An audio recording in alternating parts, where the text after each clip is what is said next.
Assalamualaikum bang. Assalamualaikum. Ni ada jual apa bang? Jual pelbagai jenis rempah masakan. Ada pelbagai jenis rempah masakan Ya ada rempah apa je?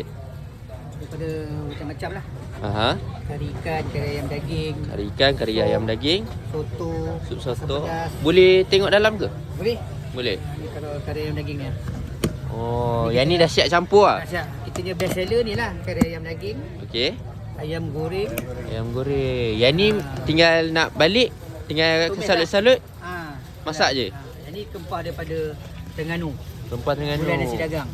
Oh, so nak masak gulai Ikan nasi tongkol. dagang, ikan tongkol. Ya, betul. So, Kalau tinggal- ikan air lah. Oh, ikan air. Ha. So yang ni tinggal nak masuk dalam kuali lah. Ya, yang ni gulai kawah. Gulai Punya orang kawah. masak daging lah. Masak Daging tu kan. daging. Ha.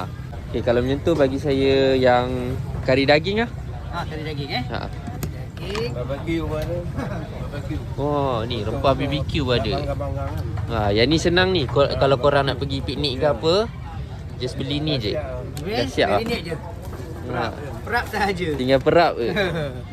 Ni kari daging. Kita punya best seller lah. Best seller. Rasa macam Penang sikit lah sebab kita orang pun orang Penang. Oh, okey. Style Penang kan. Ini lebih kurang 100 gram. 100 gram. Yang ni berapa ringgit bang? Jadi RM3 boleh masak lebih kurang 2 kilo daging. Oh, okey. Boleh. Dah siap lah. Okey.